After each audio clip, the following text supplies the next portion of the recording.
We see average Japanese salaryman who works all day and has no social life to speak of. He continues his monotonous and draining routine until one day he eventually has a heart attack from how unfulfilling his life truly is. He later opens his eyes to find himself in an old-looking hospital with a woman standing over him. She remarks that he has quite the gentle face for someone who is related to his father, but he is still unable to make sense of what is going on yet. A maid enters the room and offers the woman some tea, which is when he is finally able to get a look at himself in the reflection of the tray she is holding. He has been reincarnated as a baby named Ars Leuven, and by the time 3 years have passed, he has already begun to make the best of his new life here. He has mastered how to read and write the language here, and has also become fairly knowledgeable about this world as well. He was born in the Summerforth Empire, which rules over the Summerforth continent, and since has never seen a map like this before, he concludes that wherever he is now is definitely not Earth. He was fortunate enough to be born into a family of nobility called the Leuvens, and that comes with the perks of having a giant house, maids to look after him, and a personal chef. There is also one other thing he got when he reincarnated, as he discovered that he has an ability that no one else has ever had. He goes into the training room for the guards and asks if he can watch them while they practice. They all like Ars, so they see no reason not to let him watch, although it's a little strange that a 3-year-old is so interested in seeing them fight. As he walks around, he notices one guard who is struggling to use a spear, so he sees this as the perfect opportunity to use his special ability, Appraisal. With this ability, he is able to see all the stats of the guard named Milias, and although his cavalry stat is only at D, he has an archery stat which is at B, so Ars can tell that he would be much better suited to take up the role of an archer. After Milias loses his match, Ars goes up to him and asks if he has ever considered using a bow to fight his battles instead. Milias thinks bows are for cowards who enjoy being safe while they attack, so if you would never be caught using a weapon like that. But Ars insists that he thinks Milias would be a really good archer if he tried it out. He wouldn't normally agree to something like this, but since it's Ars that is asking, he caves and decides to try it out at least once. He's never shot a bow before, so he's not very confident with his chances of hitting the target, but Ars assures him that he'll be fine, so he stands in place and draws his bow to fire. The first shot is a bullseye, and Milias can hardly believe what he just managed to pull off. To make sure it wasn't a fluke, he fires several more shots at the target, and each land in the center, with one even managing to split another arrow. After seeing what Milias can do with a bow, all the other guards tell him he should switch to being an archer like Ars had said because he sucks at using a spear anyway. But they still have questions about how Ars was able to tell that Milias would be talented with a bow. There's not much he can say to explain his ability, so he just calls it instinct rather than explaining that he can see people's stats. He is confident in the accuracy of his ability after testing it out, but for some reason, he is unable to use it on himself. At dinner, Ars was getting ready to eat dinner when his father asked him if he had really discovered Milias' talent for archery. His father is Raven Leuvens, and he has a resting grumpy face, so he always looks a little angry even when he isn't. Ars thinks he is an amazing man since he was able to rise from the level of a farmer to nobility with his martial prowess alone. He is so powerful that he is able to take down 10 men all by himself if he needs to. He tells Ars to hone this instinct for finding other people's talent since he will one day take over as the lord of this land, and when he does, the ability to discern the talents of the people around him will be incredibly valuable. He gives his plate of food to Ars as a kind gesture, telling him that he wants Ars to grow up fast. Ever since that day, Ars has spent a lot of time reading up on the Empire, and that led him to realize that he is gonna be screwed if he doesn't change things soon. The rulers of Summerforth are corrupt, and because of this, the peasants are revolting all over the kingdom. If things go on like this, the Empire may fall, leading to widespread wars, and as the future lord of this place, he will be required to lead his men into battle, but he doesn't have the confidence to say that he could be successful in a war. He decides that he needs to prepare himself for such a disaster by gathering talented people to help him when that day comes. He heads out into the streets of the city and begins using appraisal to scan the people for anyone who has some kind of talent. However, even after searching for a long time and wearing out his eyes in the process, he still hasn't found anyone useful yet. Just then, he sees a kid being kicked out of a store and refused service by an old lady. Everyone sees this happen, but they are all racist as well, so they don't want to bother helping a Malkin. Malkin are people who came to Summerforth from across the sea, and they are usually brought in as slaves, so people think low of them. Ars isn't going to just watch him be ostracized by the people, so he walks up to him and offers a loaf of bread, which he had on hand. The boy is hesitant at first, But he accepts the bread, and Ars then uses appraisal on him, which leads him to discover that Reitz is stacked when it comes to stats. His stats are on par with some of the greatest people in the world, so if he has the opportunity to grow, he will become a force to be reckoned with. After finishing the bread, Reitz thanks Ars once more for his kindness and walks off. But Ars doesn't want to let such a talented person slip away from him, so he follows him until they both end up in a dark alley. Reitz stops him and says it's a bad idea to be following strangers down dark alleys, but Ars cuts him off and asks to make Reitz a retainer. Reitz thinks he's joking, but Ars is being dead serious, so he introduces himself as the son of the Lord and asks once again for Reitz to join him since he can tell that he is a very talented person. Reitz doesn't believe he could be as talented as Ars says he is. Plus, he knows it would cause trouble for his family's image if they took in a Malkin like him. Ars says he'll figure something out, but Reitz declines the offer anyway and begins walking off. As he is leaving, Ars begins chasing after him because he may never come across another person as gifted as Reitz again, so to convince him, he switches tactics and attempts to bribe him with all the delicious food his family's personal chef can make for him. Ars takes him back to his house, and Reitz is surprised to see that he wasn't joking when he said he was the son of the Lord of the land. They head inside, and delicious-looking food is served to Ars. But even the servants here are racist as well, so they only offer Reitz a bowl of beans and tells him that he can't possibly expect to eat decent food when he is a Malkin. They want him to eat his day-old beans and get out of the mansion, but Ars refuses to let such brazen disrespect be thrown at his guest. He makes it clear that Reitz is to be given the same treatment that any other guest would be given, so they all apologize and get him some good food this time. While Reitz is enjoying his meal, Ars asks what he is doing in Summerforth in the first place, so he explains that he was part of a group of mercenaries before, but unfortunately, they were all killed on one of their mission, and since he survived, he has been wandering around aimlessly until he happened to arrive here.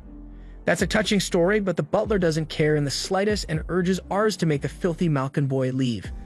Ars tells him that he won't be making Reitz leave anytime soon since he brought him here to have him become his official retainer. The butler thinks that is a preposterous proposal, and there is no way his father would ever give his permission for something like that. And he was right, since once Ars told his father of his plans, he flat out denied the idea on the ground that people like Reitz are simply inferior to the people of Summerforth, so he must be useless. Even his father is racist, so Ars is going to have to pull some strings to get him to accept Reitz as a retainer. He tells him that he can sense great talent in Reitz, the same as he had done with Milia's. However, while Raven trusts his son's ability to identify the talents of people, it is well known among the people of Summerforth that Malkins can never achieve anything good, so there is no way Reitz could have such incredible talent as he says. Ars remains insistent that having Reitz on their side will be indispensable to the future of their domain, so he suggests that Raven gives Reitz a test to confirm the talent he possesses. Raven agrees to test him, and if he passes, he can start out as a soldier. But the test he proposes is a duel which Reitz must win if he wants to be approved. Ars is worried since even though Reitz is indeed gifted, his father still has a higher prowess score than him, so he won't be able to win a fair fight.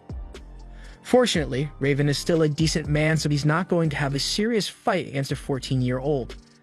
He'll give Reitz a handicap to make things a little more fair to him, and under these conditions, Ars thinks Reitz has a good chance of coming out victorious. Reitz has no objections to this, so Raven says they should proceed with the duel immediately. While they are walking off so Reitz can fight Ars' father, Reitz stops for a moment and asks why Ars is working so just to take someone like him as a retainer. The offer makes him happy, but it honestly seems too good to be true considering he is persecuted wherever he goes because he is a Malkin. Ars assures him that he is only going through all this effort because Reitz is important to him. He will one day become the Lord of the land, and when that day comes, he wants to have Reitz by his side, so Reitz promises to do his best to win.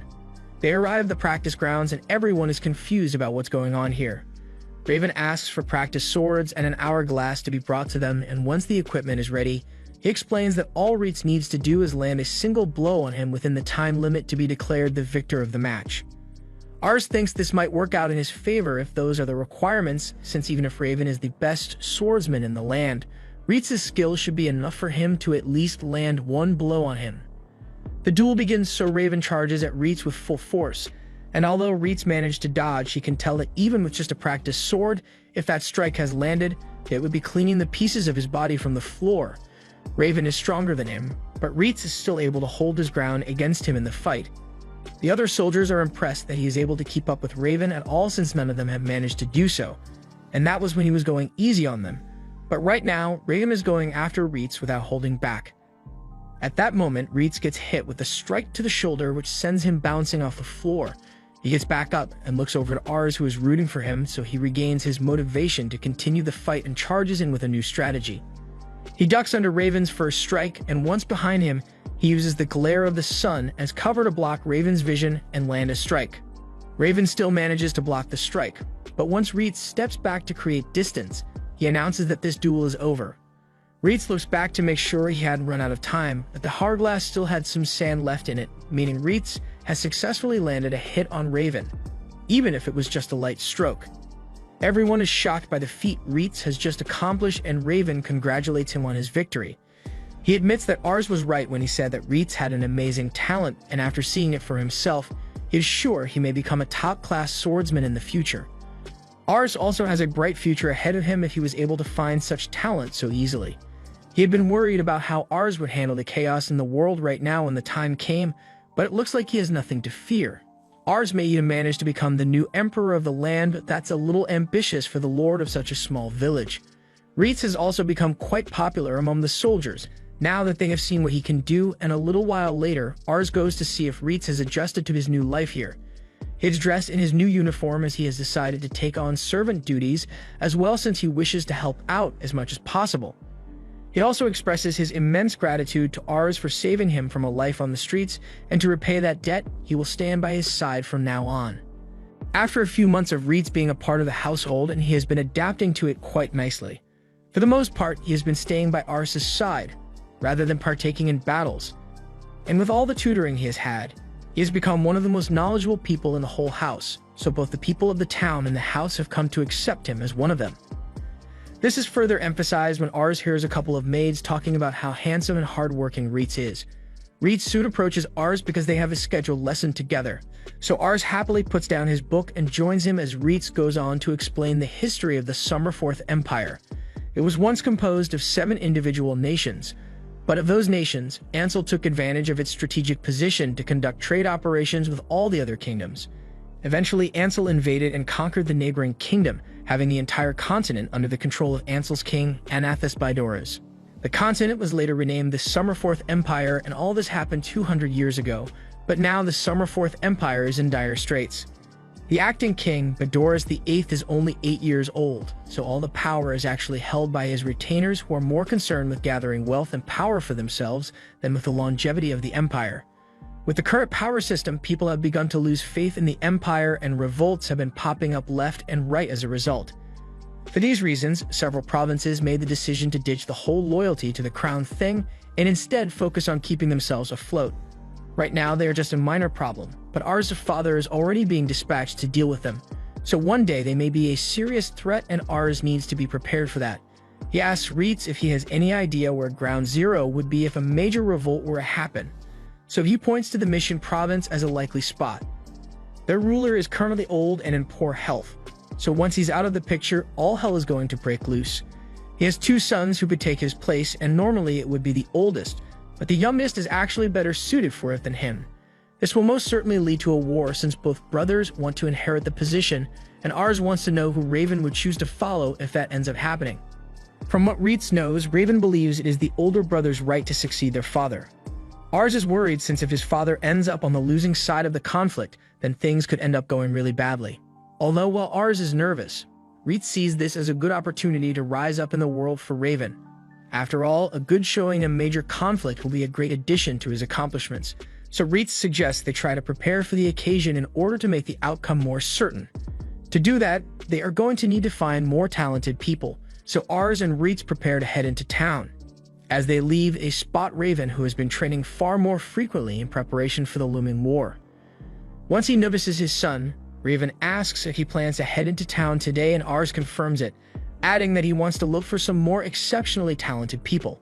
Since Ars' track record speaks for itself, Raven trusts that he will find someone amazing, but he asks that Ars try his best to find someone who has a talent for magic, because it would be of great assistance in battles to come. Raven is unable to use magic on his own, and his retainers who can use it aren't particularly gifted in the art, yet magic could easily turn the tide of a battle. So finding a gifted magic user is important. Ars and Reitz head out to the capital of Canary to find a magic user, but Ars is shocked to see so many people filling the city streets. According to the information Reitz had gathered, the city has a population of about 50,000, which is way more than Ars had imagined it would be. This place is ruled by the House of Pyres, and the people here look very wealthy, which I'm sure wasn't achieved by any nefarious means, so Ars wishes to someday provide this kind of life for his people back in Lamberg. There are a lot of people to choose from, so Reitz is sure they'll find someone adequate for the job in no time at all. However, even as Ars scans through every single individual in the town square, he doesn't find a single person that would be a promising mage. For now, since they haven't had much luck finding any gifted people, Reitz suggests that they both go grab some lunch while they take a break. Ars is happy with that idea, but as they are heading to a market, they walk past an alleyway where Ars learns that things are never as pleasant as they seem at first glance. Reitz explains that no matter what, wherever there is wealth and prosperity, there will also be the poor and decrepit. But even though he was the exact same way a few months ago, he has to let Ars know that there's nothing he can realistically do to change all their situations now. He had looked at the flashy town earlier and thought it was wonderful, but with a sight like this, his opinion has changed. What he wants to create is a town where even the less fortunate are able to make a living for themselves. And though he knows he is just being wishful, he would like to find a talented mage among one of the poor people here, so he can at least save one person. While he says this, there is a cloaked girl listening in on their conversation, but she soon slinks away from the two. Ars and Reitz make it to the market, and Ars is drooling over all the amazing food available here when he gets called out by a fishy stall owner. He offers Ars the chance to buy a dragon egg from the northern region and have his very own pet dragon, which he is very excited to hear since he didn't even know dragons existed in this world till just now. He really wants a pet dragon, so he reaches into his bag and says he'll buy 3. But then Reitz pulls out a knife and holds the stall owner at the blade's edge. He is insanely angry that someone would dare try to scam Ars in front of him, and although the scammer tries to deny any wrongdoing, Reitz knows better. Trade with the northern region was frozen last year, so the only way he could actually get dragon eggs was if he illegally smuggled them in. But even at that, these are just regular old lizard eggs from the Ansel region. Reitz won't take such blatant disrespect to his master, so he is prepared to kill this man right now. However, Ars doesn't want to get into any trouble for murdering a local, so he tells Reitz to just let it go since it was his own fault for nearly falling for it. Reitz realizes that he is making a scene, so he calms down and apologizes to Ars for being so hot-headed. After finally getting some food to eat, Ars notices a candy stall across the street, so he runs over to go get some for himself. But as he pulls out his money pouch, a girl bumps into him, and his pouch gets poached. He doesn't notice what happened at first, but as Reitz comes running up, Ars is informed that he just got robbed, so he starts panicking. Reitz assures him that they will be able to get it back as he picks Ars up to chase after the girl. But even with his speed, the girl is still so fast that Reitz only manages to pull off her cloak. It follows her into an alleyway, but it looks like they aren't the only ones who are after her, as she has been cornered by a group of 3 guys who really don't like her.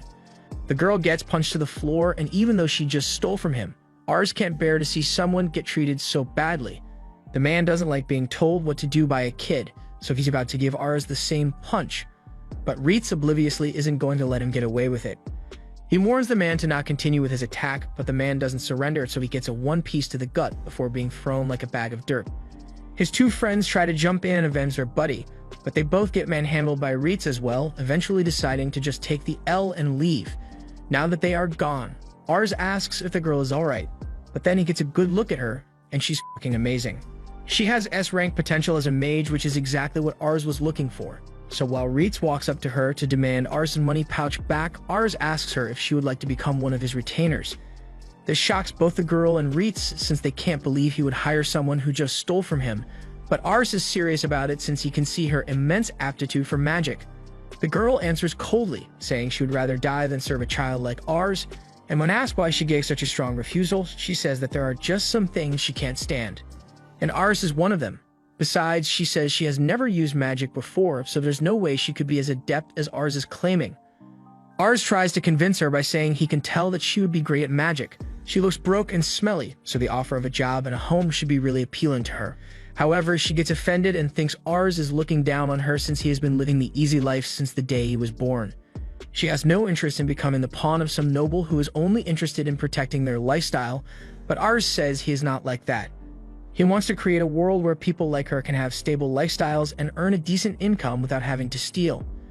His ideals are great and all, but promises are cheap, and the people here don't have the luxury of waiting for this someday to come because they are worried about what they'll eat today. So her answer is still no.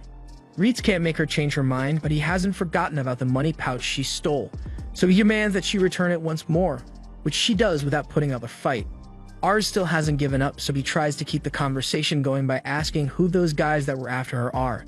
She explains that a while ago she got caught stealing from a noble, so she ended up getting sold to a slave trader as punishment. She managed to escape, but the slave trader sent those guys after her because she would be sold for a high price on the market. If that's the case, then Ars asks why she is still in this town, all since it would be much smarter to ditch this place and get as far away as possible so the slave trader doesn't catch her. She responds that she can't just leave this place because she's got people here whom she cares for. At that same moment, a bunch of kids come running to her. They have been worried sick for the past 2 days since they didn't know what happened to her. These kids are all orphans with no one to turn to, so the girl took it upon herself to take care of them, and that means she can't leave them behind. Ars understands the situation now, so he won't try to recruit the girl anymore, but he still wants to help their situation, so he offers her his money to keep them going for a while. She still thinks he is just trying to act like a good person. But since he did offer, she's not going to turn down free money. She takes the money and leaves with the kids, but Ars is left with a lot to think about after what he has seen. Later on, Ars sits outside his hotel room late into the night and thinks about the whole thing until Reitz comes to tell him to get inside before he catches a cold. He sees that Ars is still upset about his encounter with the girl, but he can understand how she felt at the time. Most nobles aren't exactly great people, so it is never a good idea to blindly trust what one says at first, but he assures Ars that he isn't one of the bad nobles since he actually wants to help people. Still, Ars gets the feeling the girl may have been right about him taking his privileged lifestyle for granted with him, making such a grandiose claim of bringing a better quality of life to the poor people. He honestly hadn't thought it through much, so he needs to do some reflecting on himself. Just then, Ars' self-reflection is interrupted as he sees those kids from before running down the street, and they are in a panic because Charlotte, the girl from before, has been caught by the slave traders.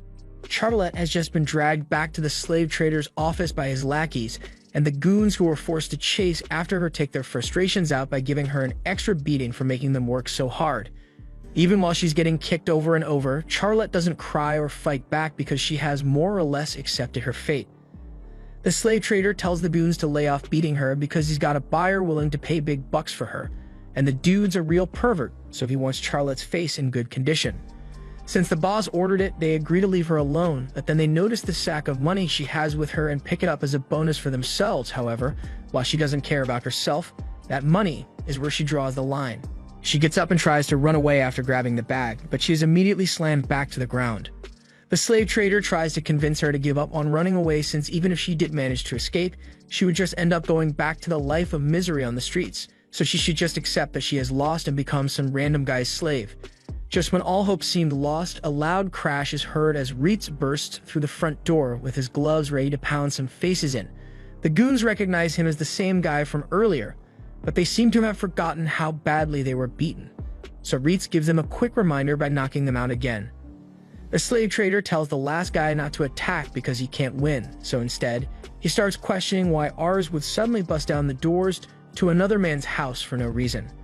Ars gets up and addresses Albert, the slave trader, telling him that he wants Charlotte to be released at once.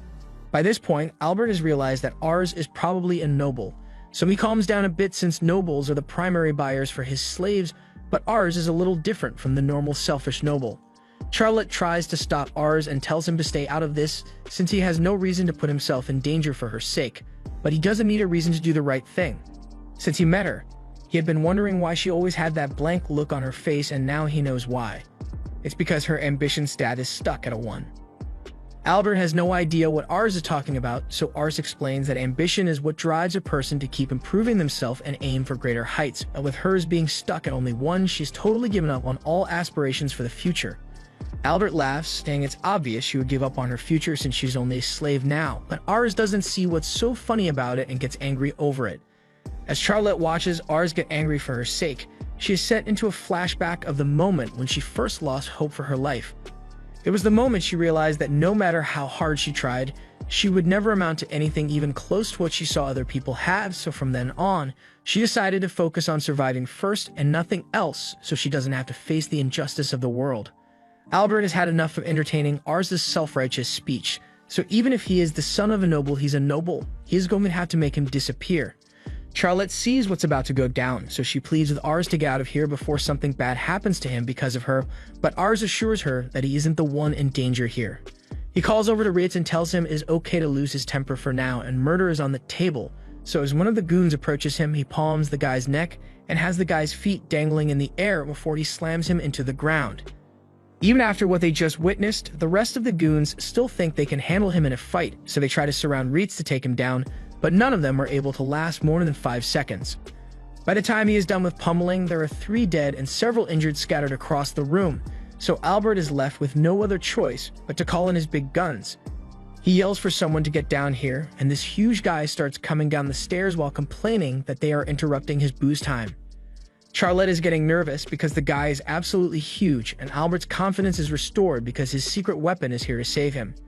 This guy was an infantry captain in the army, although they kicked him out for bad behavior. Now all he cares about is his booze, which Albert is happy to supply as long as he does his job and kills the intruders.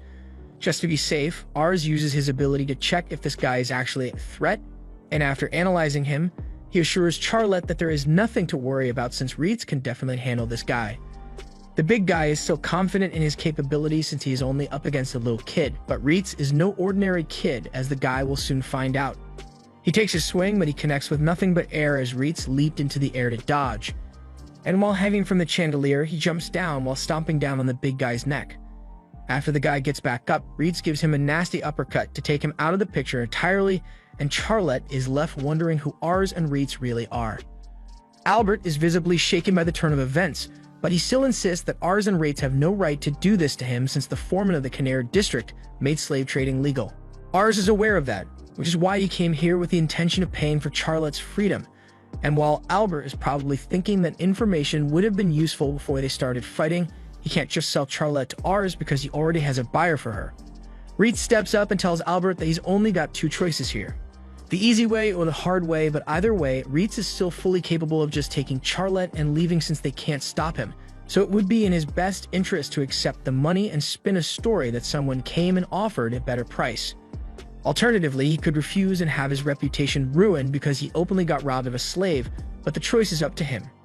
Given the options he has, Albert is forced to concede and agrees to let them take Charlotte, so Ars and Ritz both turn back to Charlotte, and since everything is finally settled, Ars stretches out his hand to Charlotte, saying they should probably get back to her friends since they are worried sick about her.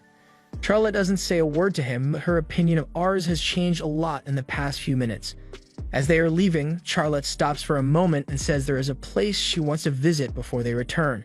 She leads them deep into the forest to show them something, but Ars' stubby child feet aren't made for hiking, so he's exhausted long before they actually make it there. After a few more minutes of walking, Charlotte says they've arrived, so Ars looks up and is pleasantly surprised by the amazing view he gets to see. This has always been her secret spot since when she sees the whole town from up here, her problems always seem small in comparison. If the spot is so special to her, Ars asks why she would choose to share it with him. She brings up what Ars had said earlier about wanting to create a town where people like her can live stable lives, but she wants to know why he cares so much in the first place. Ars answers that it is because he likes children, which doesn't make a lot of sense to her since he's still basically a toddler compared to her, but hear him out for a second. He's had a whole life in Japan before he reincarnated here, and something that always managed to lift his spirits when he was tired was the smile of a child, and that's because a child's smile is so full of hope and just plain cute. So he wants to protect those smiles no matter what. Charlotte is satisfied with that answer, so she agrees to go with Ars after all. Ars is happy, but he thought she had a commitment to those kids, so she couldn't leave. That may be true, but the reason she is leaving is because she wants to help Ars make a place where they can have hope for the future. Since she'll be joining them, Ritz asks to see her demonstrate her talent for magic using this magic tool. Ars asks where he got that, and he just so happened to find it on the floor of a house they just visited, although it was attached to an unconscious body. It's not that he doubts that she has talent since Ars recommended her after all, but he wants to see it for himself so he can respect her as a comrade. She agrees to try, but she makes no promises since this is literally the first time she's ever tried magic. Reese shows her how to cast a basic spell, and Ars waits in anticipation since he doesn't know how much power a person with S-rank mage potential would have. As Reese finishes showing her how to cast the spell, she points her hand to the sky and recites the incantation, causing flames to gather around her hand, and eventually a massive blast is fired off, creating a huge explosion in the sky. Both Ars and Reese are left in stunned silence over what they've just witnessed, and the people of the region are left wondering if they are being bombed or something. Charlotte takes a moment to accept that she actually just did that, and after that, she turns to Ars and Reese, who still have their mouths open in shock. Ars already knew she was amazing at magic, but seeing it with his own eyes is still an amazing sight. Before they go, however, Charlotte has one more request to ask. She wants to confirm that being his retainer means she will get a place to stay and food to eat, which Ars assures her of. She will also be getting a monthly salary, although it won't be that much. Since that's the arrangement, Charlotte asks if Ars could send her salary to the kid she was looking after, since they'll have a hard time getting by without her around. All she really needs is a place to stay and some food to eat anyway. Ars agrees to do that for her and says he can't wait to see what her future holds. She gets down on one knee and pledges to do everything in her power to make Ars' dream come true, but Ars tells her to quit being so formal because he finds it awkward. He tells her she can just talk to him like normal, and she agrees to do just that because she doesn't like speaking formally either. Now that he has accomplished what he came here to do, Ars thinks it is about time they return home, especially since they have already spent all the money they have on hand anyway. They head back into town, where Charlotte says goodbye to the kids in town, and right before leaving to return to house, they take a little snack break. Charlotte never really learned table manners, or any manners for that matter, so Reese is going to have to drill them into her brain so she doesn't end up disgracing Ars in the future, but she doesn't like the idea of having to learn boring stuff like that. After a long journey, they later arrive back at House Leuven, and Ars introduces his father to Charlotte, but his initial reaction upon seeing the new mage is refusal, since he believes the battlefield is too dangerous for a girl like her. However, once he sees her create a dragon-level explosion with a basic fire spell, he immediately changes his attitude and welcomes her to House Leuven. This was the end of episode 3. Thanks for watching. Subscribe to not miss the next part.